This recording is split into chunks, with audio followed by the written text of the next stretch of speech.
Programme news watch میں ایک بار پھر آپ کو خوشامدید کہتے ہیں، اور ہم بریک سے پہلے بات کر رہے تھے کہ وزیراعظم سید یوسف رضا گیلانی جنوبی پنجاب کے دورے پر ہیں۔ انہوں نے نشتر گھاٹ کے مقام پہ پل کا افتتاح کیا ہے۔ رحیم یار خان اور ضلع راجن پور کو یہ پل ملاتا ہے۔ جنوبی پنجاب کے اور کیا مسائل ہیں اس پر ہم گفتگو کریں گے، اور ہمیں جوائن کیا ہے ٹیلی فون لائن پر سابق وزیر اطلاعات محمد علی دورانی نے۔ بہت بہت شکریہ محمد علی دورانی صاحب۔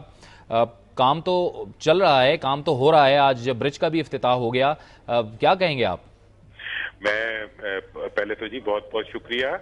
میں یہ کہوں گا جناب کہ یہ پل بہت پہلے بننا چاہیے تھا، 20 سال پہلے بننا چاہیے تھا، 10 سال پہلے بننا چاہیے تھا۔ چلے دیر آئے درست آئے۔ اس کے بعد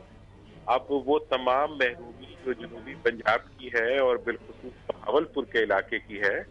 اس محرومیوں کو ایڈریس کرنے کے لیے بہت کچھ اور کرنا پڑے گا، تبھی اس علاقے کی محرومی اور اس عوام کی وہاں پہ محکومی ہے اس میں کوئی کمی آ سکے۔ دورانی صاحب، آپ خود بھی بہرحال وفاقی حکومت میں رہے اور اس پوزیشن میں رہے کہ آپ بہت کچھ کر سکتے تھے، آپ نہیں سمجھتے کہ کچھ سستی آپ سے خود بھی ہوئی؟ اور اب بھی وہاں پہ ظاہر ہے جو مسائل بن رہے ہیں، خصوصی طور پر پانی کا جو مسئلہ ہے، اور جو ہمارے علم میں یہ بات آئی ہے کہ لنک کینالز بن گئی، لیکن ستلج اب ظاہر ہے خشک ہو چکا ہے، وہاں پر لنک کینال نہیں بنی، تو آپ نہیں سمجھتے کہ اس میں جو سیاسی لیڈرشپ ہے اس کی بھی کمزوریاں ہیں؟ میں سمجھتا ہوں جی بالکل سیاسی لیڈرشپ کی کمزوری ہے، اور اس میں لنک کینال کے بارے میں تو آپ نے بہت بڑی بات کی۔ 450 کلومیٹر جاوید صاحب، سلیمان کی سے لے کے پنجنت تک دریائے ستلج جو ہے وہ ریت کا دریا بن چکا ہے، اور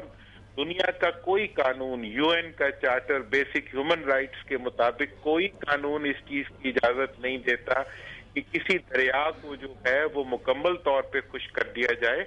اور اس کی وجہ سے جو تریمو اسلام لنک کینال نہیں بنی اور جو سلیمانکی میں لنک کینال ڈالی گئی، اس کا پانی ستلج سے نہیں گزارا گیا، اس کے نتیجے میں اس وقت بہاولپور تو موت کی وادی بن چکا ہے جی، اور وہاں پہ 5 سال سے کم عمر کے بچے جو ہیں ان کا شرح اموات جو ہے وہ پورے ملک میں سب سے زیادہ ہے۔ پنجاب میں ایوریج 72 ہے تو وہاں 142 ہے 30,000، اور اسی طرح وہاں سکن کی، کڈنی کی، لیور کی اور بے شمار ایسی بیماریاں آنکھوں کی جو مسلسل پھیل رہی ہیں، اور پانی نیچے سے گر رہا ہے، اور نہروں میں جو پانی مل رہا ہے بہاولپور کے لوگوں کو وہ 3 کیوسک 20,000 ایکڑ ہے، جبکہ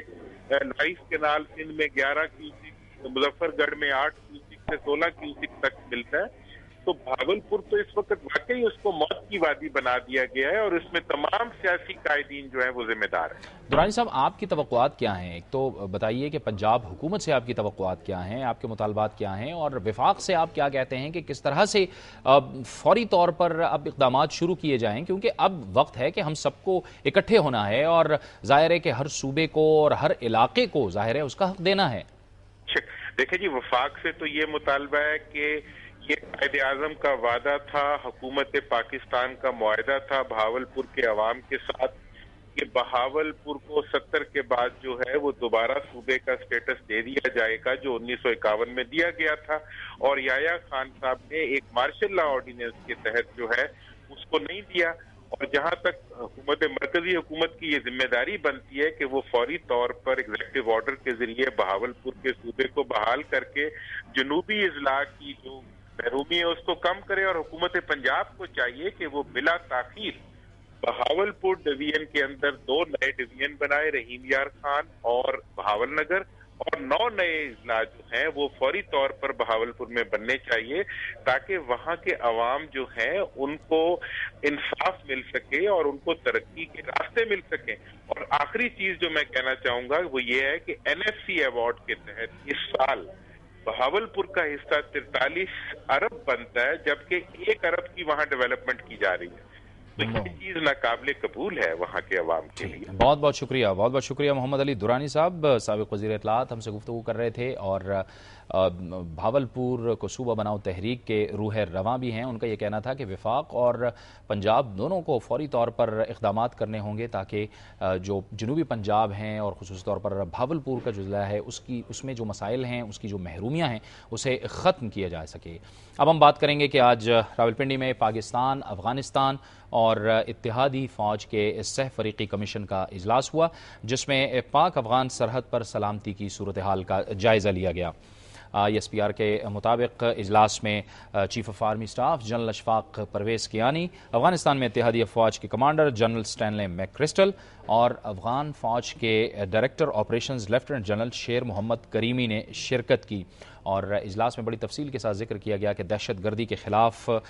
جو جنگ جاری ہے اس میں کس طرح سے باہمی تعاون کو بڑھایا جائے، جبکہ سرحد کے دونوں اطراف دہشت گردوں کے خلاف کارروائی بہتر بنانے کے اقدامات کا بھی جائزہ لیا گیا۔ کیا کچھ ہوا اس اجلاس میں، یہ ہم معلوم کریں گے دنیا نیوز کے نمائندے ضمیر حیدر سے۔ جی ضمیر، بتائیے کہ آج سہ فریقی کمیشن کا اجلاس ہوا، کن امور پر تفصیلی بات چیت کی گئی؟ جاوید، یہ جو کراس بارڈر جو میٹنگ ہے کہ افغانستان میں ISAF فورسز کا کمانڈر اور افغان فورسز کے کمانڈر اور پھر پاکستانی جو فوج کے کمانڈر ہیں، یہ ملتے ہیں جب بھی کوئی ضرورت پیش آتی ہے، اور آج جس کی جو خاص وجہ تھی اس میں ملاقات کی، جو اس وقت موجودہ صورتحال ہے، خاص طور پہ جو افغانستان میں جو امریکی فوجیوں پر اتنے حملے ہو رہے ہیں اور جو کراس بارڈر موومنٹ ہے ٹیررسٹ کی، اس حوالے سے جو ہے یہ آج کی ملاقات کافی اہم تھی، کیونکہ بہت زیادہ انٹیلیجنس رپورٹس تھیں کہ جب سے ساؤتھ وزیرستان میں پاکستانی فوج نے آپریشن تیز کیا، اور اس کے بعد تھوڑی سی رپورٹس یہ بھی آئیں کہ شاید نارتھ وزیرستان میں بھی جائیں گے، تو بہت ساری جو ہے موومنٹ، کراس بارڈر موومنٹ شروع ہو گئی، بہت زیادہ ری انفورسمنٹ افغانستان کی جانب سے پاکستان کی طرف بھی ہو رہی تھی۔ تو اس حوالے سے اس کو چیک کرنے کے لیے، کیونکہ بارڈر اگر بارڈر پہ سخت سیکیورٹی نہیں ہوگی تو یہ موومنٹ چلتی رہے گی اور بڑا مشکل ہو جائے گا، نہ ISAF فورسز یا افغانستان کی جو آرمڈ فورسز ہیں نہ وہ دہشت گردوں کو وہاں مار سکیں گی یا پکڑ سکیں گی، نہ یہاں پہ پاکستان میں جو آپریشن ہے اس کو بھی نقصان ہوگا۔ تو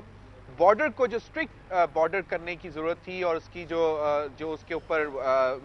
نظر رکھنے کی ضرورت ہے، اس حوالے سے آج کی میٹنگ میں کافی زور دیا گیا، اور اس میں جو انٹیلیجنس شیئرنگ ہے اس حوالے سے بھی کافی گفتگو کی گئی کہ معاملات جو ہیں، اگر جتنا کوآپریشن زیادہ ہوگا ان تینوں فریقوں میں تو اتنی زیادہ مدد ملے گی دہشت گردی کے خلاف جنگ کو۔ ضمیر، یہ بتائیے کہ ان اجلاسوں کا شیڈیول کیا ہوتا ہے، اور یہ بھی بتائیے کہ یہ جو اجلاس ہوا اس میں ظاہر ہے کہ پاکستان کی جانب سے بھی کھل کر جو پاکستان کے تحفظات ہیں ان کا اظہار کیا گیا ہو گیا؟ جاوید، بالکل یہ شیڈیول کے تحت نہیں ہوتی ہیں، یہ 30واں اجلاس تھا اس ٹرائپارٹائٹ کمیشن کا، لیکن ہماری جب بات ہوئی تو عسکری ذرائع کا یہ کہنا تھا کہ اس اجلاس کو اس وقت بلایا جاتا ہے جب ضرورت پیش آتی ہے۔ تو اس حوالے سے جو آپ نے دیکھا حال ہی میں CIA کے اوپر اٹیک ہوا افغانستان کے اندر خوست کے علاقے میں، اور اس کے بعد مزید جو ہیں کابل کے علاقے میں بھی اٹیکس ہوئے، دہشت گردوں نے اٹیک کیے، تو اس کے بعد شاید اس اجلاس کی ضرورت پیش آئی کہ تینوں جو فورسز کے کمانڈرز ہیں ان کو اکٹھے بیٹھ کر کوئی نئی اسٹریٹجی اپنانی ہوگی۔ اور بہت بہت شکریہ ضمیر حیدر، بہت بہت شکریہ ضمیر حیدر۔ دنیا نیوز کے نمائندے اسلام آباد سے ہمیں تفصیل سے بتا رہے تھے کہ آج سہ فریقی کمیشن اجلاس میں جو پاکستان، افغانستان اور اتحادی افواج کے جو نمائندے تھے ان کے درمیان کیا گفتگو ہوئی، اور وہ بتا بھی رہے تھے کہ ان اجلاسوں کی اہمیت کیا ہوتی ہے۔ وقت ہوا چاہتا ہے ایک بریک کا، اور بریک کے بعد ذکر ہوگا کہ صوبہ سرحد میں دہشت گردی کے خلاف جنگ کے دوران شدت پسندوں نے تعلیمی اداروں کو زیادہ نقصان پہنچایا، کتنا نقصان ہوا اور بحالی کی کیا صورتحال ہے، اس پر ہم بات کریں گے صوبہ سرحد کے وزیر تعلیم سردار حسین بابک سے، لیکن پہلے ایک کمرشل بریک۔